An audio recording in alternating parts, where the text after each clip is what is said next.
আজই ডাউনলোড করুন আর এনজয় করুন আপনার পছন্দের শো। দিদি, তোকে কি লাগছে রে? কি সুন্দর লাগছে রে তোকে দেখতে। এই ধরনের জামা তোকেই মানায়, জানিস তো। উজি, আমার ঘড়িটা কোথায় আছে দেখ তো। হ্যাঁ বাবা, দিচ্ছি এক্ষুনি। দেখে বল কটা বাজে। হ্যাঁ। আমাকে এক্ষুনি বেরোতে হবে কিন্তু। হ্যাঁ বাবা, কোথায় যাবে তুমি? তোকে তখন বলছিলাম না যে ওই ব্যানার্জি কনস্ট্রাকশন তার লোক আসবে, যেমন ওই কারখানা লাগোয়া যে জমিটা, সেই জমিটার ব্যাপারে কথা বলতে। তা আমাকে একটু আগে ওরা ফোন করেছিল, ফোন করে বলল যে জমির মালিক ঋষি ব্যানার্জি নাকি নিজেই আসছেন। হ্যাঁ, একটা বিশেষ কাজে। তা কাজকর্ম সেরে তারপরে উনি নিজেই বসে যাবেন আমার সঙ্গে এই দরদামের ব্যাপারে।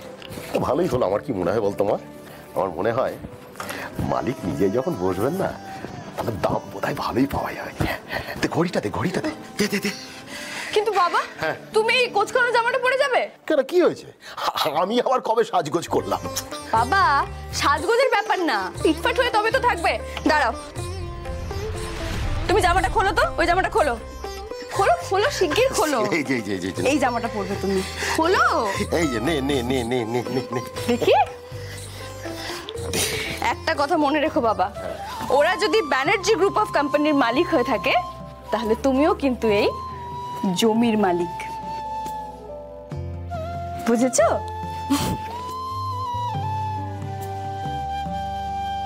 তুই না থাকলে আমার আর তোর দিদির যে কি অবস্থা হতো।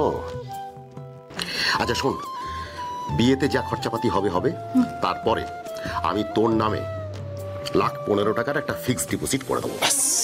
বাপরে উজি, লাকি ইউ। বাবা, তুমি আমাকেও তো এরকম কিছু একটু ক্যাশ ফ্যাশ ছাড়তে পারো, তাহলে আমাকে বিয়ে ফিয়ে করতে হয় না। ভাই, তোর কি ভাগ্য রে। শোন শোন শোন, কথাবার্তা শোন, কথাবার্তা শোন। এই মেয়ে, যে নিজের ভালো বোঝে না, তার জীবনে কখনো উন্নতি হয় না। বাবা, তুমি একটা ভালো কাজে যাচ্ছ না, এখন মাথা গরম করো না, মাথা ঠান্ডা রাখো। আরে মাথা ঠান্ডাই রাখতে চাই। ভগবানের কাছে তো আমি এটাই প্রার্থনা করি, যাতে আমাকে বেশি দিন আর বকাবকি করতে না হয়। ভালোই ভালো জমিটা বিক্রি করে ওকে পার করতে পারলে আমি বাঁচি। বাবা, বড় মেয়েকে পার করা তো না, মনে হচ্ছে বিড়াল পার করা।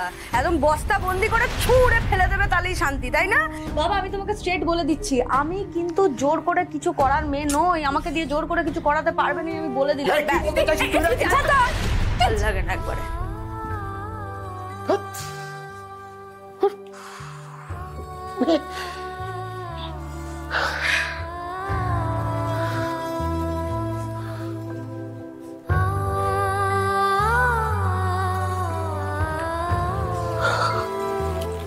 উজি মারে, দেখ নেশাটার তো কিছু হলো না, আর হবে না, ছেড়ে দে, হবে না ওর। কিন্তু তুই মন দিয়ে পড়াশোনা করে বড় হ মা, তোকে মানুষ হতেই হবে। হ্যাঁ, তোর যা করতে ইচ্ছে করে তুই তাই কর।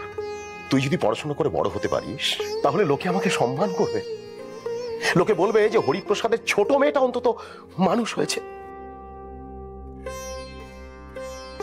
মারে, তুই মানুষ হয়ে গেলে না মা, তারপর খুব ভালো একটা ছেলে দেখে তোর বিয়ে দেব। তোর বিয়েটা দিতে পারলেই আমার শান্তি। অসম্ভব। আমি তোমাকে ছেড়ে কোথাও যাব না বাবা।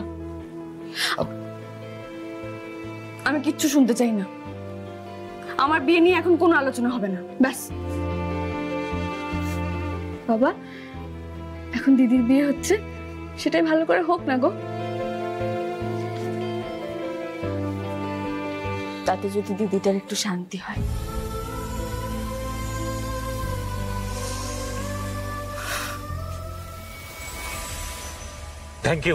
থ্যাংক ইউ ঋষি বাবু, এত দ্রুত চলে আসার জন্য। Thanks to you for your cooperation officer. আপনার কাজে সাহায্য করতে আসা তো আমার ডিউটি। যাকে, এখানকার কি অবস্থা? এখন সব ক্লিয়ার ঋষি বাবু। বেশ, তাহলে আপনি এক কাজ করুন, আপনি আমার। এখন ক্লিয়ার, কিন্তু এতদিন আপনারা কি করছিলেন? এখানে এত বড় একটা স্ক্যামিং চলছে আর আপনারা কিছুই জানেন না? এত পুয়ার নেটওয়ার্ক আপনাদের। আর এদিকে আমরা লোকাল অ্যাডমিনিস্ট্রেশনের ভরসায় এত বড় জায়গা ছেড়ে চলে গেছি।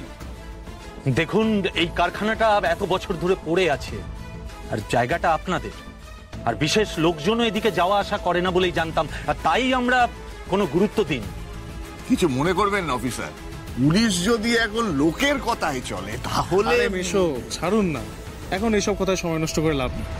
ঋষি, এদিকটা এখন সর্ট হয়ে গেছে, সিকিউরিটি অ্যারেঞ্জমেন্টসও হয়ে গেছে। ইনফ্যাক্ট আমি সিসিটিভিটা অ্যারেঞ্জমেন্ট করে নিয়েছি, সো ডোন্ট ওয়ারি।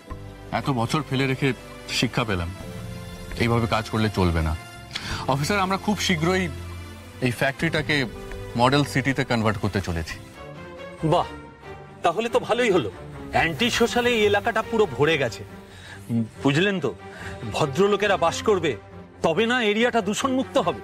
হ্যাঁ, আর খুব শীঘ্রই আমি কাজ শুরু করে দেবো। আই মেক শিওর বাইরের থেকে যাতে কেউ না ঢুকতে পারে। তাহলে আমরা চলি sir. Thank you. Welcome.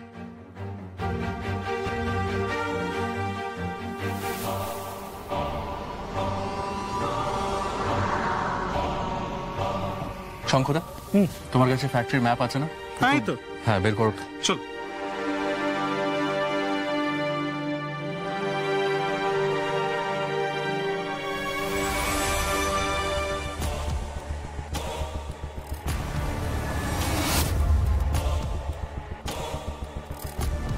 This is also fine.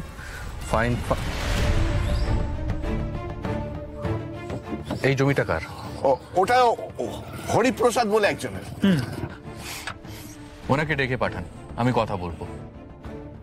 আমি আগেই কল করে দিয়েছিলাম, উনি চলে আসছেন। বাহ, ভেরি গুড। তাহলে ওনার আস্তে আস্তে একবার জমিটা দেখে চলে আসি আমরা।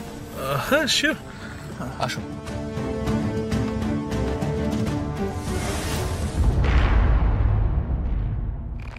ঋষি কিন্তু খুব বুদ্ধিমান ছেলে। আমাদের প্ল্যানটা গুণাক্ষরেও যেন টের না পায়। খুব সাবধান। চলো।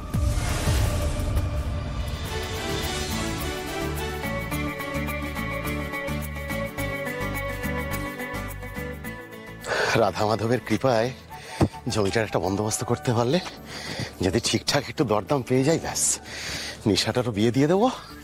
আর আমার উজি মার জন্য ভবিষ্যতে একেবারে একটা ফিক্সড ডিপোজিট করে।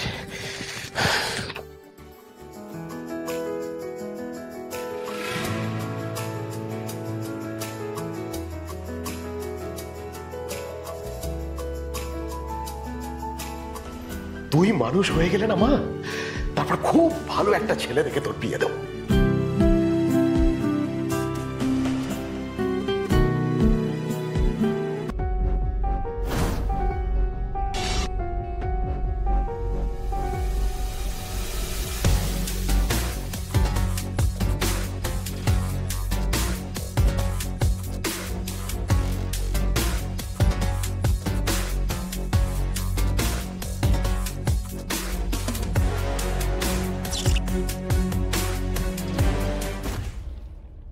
দিদি, তোকে কি লাগছে রে? কি সুন্দর লাগছে রে তোকে দেখতে। এই ধরনের জামা তোকেই মানায়, জানিস তো? পারফেক্ট। এই পরবি? আমি না না, আনস্মার্ট লাগবে, বোকা বোকা লাগবে আমাকে। আরে ফাটিয়ে লাগবে, বিশ্বাস কর। তুই একবার আমার কথা আমি এই ধরনের জামা